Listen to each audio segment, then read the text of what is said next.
వీళ్ళు కనుక ఎందుకంటే మిగతా జడ్జీలు రాలేదని కూడా రెండు డైలాగ్ చెప్పేస్తాను అంతవరకు సరేనా? చెప్పండి. ఖాళీ ఉంచుకుంటే మహిళపతి వద్దు కానీ మహానది కర్ణ అమ్మ తెలుసు కదా ఎట్లా ఉండవు చూడు. కుంతిదేవి బాధ చిన్నప్పుడు ఎప్పుడో గంగలు వదిలేసింది, పెద్దగా వెనక వచ్చింది. నువ్వు నా కొడుకురా అంటే ఎంత మాట లేస్తావమ్మా? లేస్తా లేదు ఎవరికన్నా అట్లా లేచిందమ్మా ఈ కర్ణుడికి. ఏంది వాని బాధ చెప్దాం. పుత్ర ప్రేమ, మాతృ ప్రేమ, ఎంత ప్రేమ తల్లి నీకి సూతనందనుడిపై. వినలేకపోతున్నావా అమ్మా? విమలమైన క్షత్రియ వంశోద్భూతమైన నువ్వు నీ ప్రేమలు తెంచుకు పుట్టిన నీ రక్తానికి సూతత్వాన్ని ఆపాదిస్తుంటే నీ హృదయం మరిగిపోతుందా మాత? ఏమమ్మా ఇంత ప్రేమ, ఇంత ప్రేమ మరి ఆనాడు ఎక్కడ దాచావమ్మా? కసి కందుననే దయ అయినా లేకుండా కన్న మరో క్షణంలోనే నన్ను గంగలో వదిలివేశావే.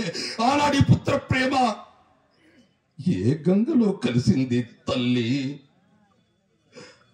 ఆ తర్వాత కనీసం కన్న కొడుకు ఏమయ్యాడో నేను పరిశీలించక హాయిగా పెళ్ళాడి ఎవరెవరి అంశాల వల్లను ఎవరెవరికి జన్మలనిచ్చావే.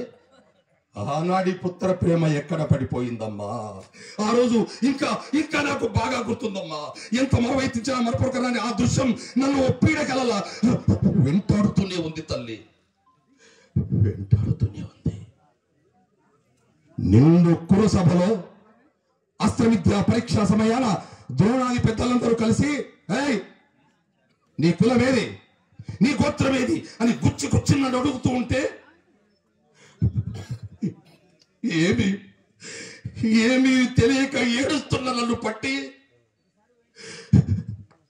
కులీనుడవు, సూతుడవు, సూతుడవు అని అగ్నిపై సంపెట్టి పెట్ట లాంటి మాటలతో నా నా అభిమానాన్ని బ్రతలు కొడుతుంటే అప్పుడు అమ్మా నువ్వు అక్కడే ఉన్నావుగా, ఉన్నావు.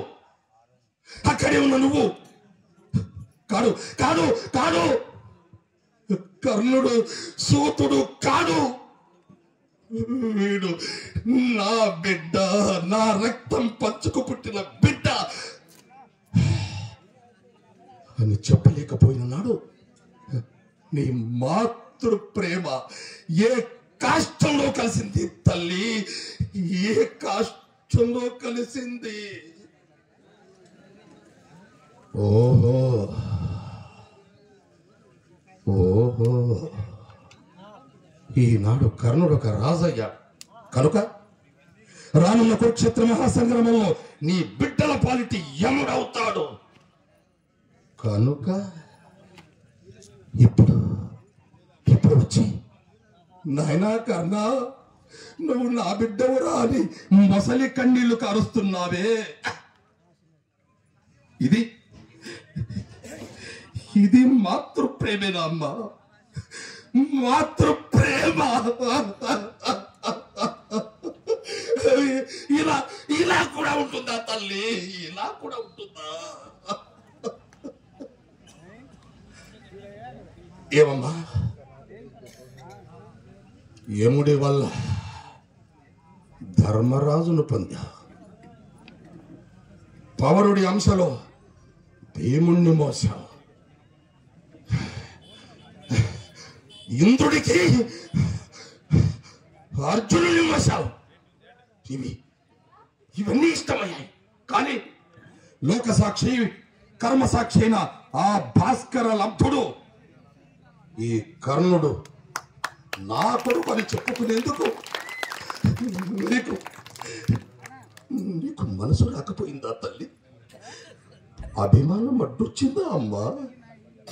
అభిమానం అడ్డొచ్చిందా? పోనీ పోనీ అంతగా ఇష్టం లేకపోతే అదేనమ్మా ఈ లోకానికి, ఈ పాడు లోకానికి, కాకులు లాంటి ఈ లోకానికి భయపడితే కన్న మరుక్షణంలోనే నన్ను ఎక్కడో పారవేయకుండా ఇంటికి తీసుకొని వచ్చి మీ పెద్దలకు చూయించి వీడు వీడు వీడు ఎవడు దిక్కులేని బిడ్డ దారిలో దొరికాను, వీడిని నా వద్ద పెంచుకుంటానని చెప్పి మీ పెద్దలకు చిన్న అబద్ధం చెప్పి తన్నినిచ్చి నాలించి పెంచి పెద్ద చేసుకుంటే ఈనాడు నా బ్రతికల నక్కలు పీకిన కళేబరమై ఉండేది ఆ మాత. వద్దమ్మా, నాలాంటి అదృష్టం ఈ ప్రపంచంలో ఏ ఏ ఏ కొడుక్కి కూడా వద్దు వద్దు వద్దమ్మా వద్దమ్మా వద్దు.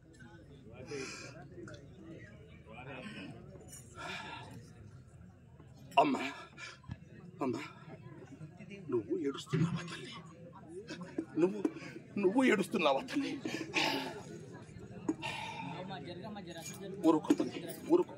ఇప్పుడు ఏడ్చి మాత్రం ప్రయోజనం ఏందు కనుక జరగాల్సింది ఏదో జరిగిపోయి. అమ్మా, నిజానికి వాళ్ళ నాకెంతో ఆనందంగా ఉంది, ఎంతో ఎంతో సంతోషంగా ఉందమ్మా. నా తల్లి, నన్ను కన్న తల్లి, నా శత్రువుకు నా ప్రభువుకు శత్రువులై చేరుస్తున్న పాండవుల కన్నా తల్లి నా వద్దకు, అదేనమ్మా ఒక సూతుడిగా బ్రతుకుతున్న నా వద్దకు వచ్చి, నాయన కర్ణ నువ్వు నా బిడ్డవురు అంటే, అమ్మా అమ్మా ఈ ఆనందాన్ని ఎలా చెప్పుకోను తల్లి?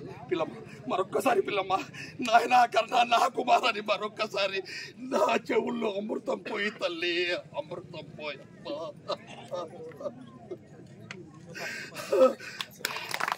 చాలు చాలు, ఈ జన్మకి తృప్తి చాలు. ఇక నా వంశాన్ని కానీ నా ఉన్నత్యాన్ని ఎవడూ కీర్తించనక్కరలేదు. నా తల్లి నన్ను గుర్తించింది, లోకమంతా ఏకమై రేయ్ నువ్వు సూత్రవు అని కాకుల్లా పడుచుకున్నా నేను ఇంకేమీ బాధపడను తల్లి. కోరుకో తల్లి, ఈ పండగ సమయంలో ఏదైనా సరే వరం కోరుకో, నెరవేర్చి తీర్చడానికి సిద్ధంగా ఉన్నాను.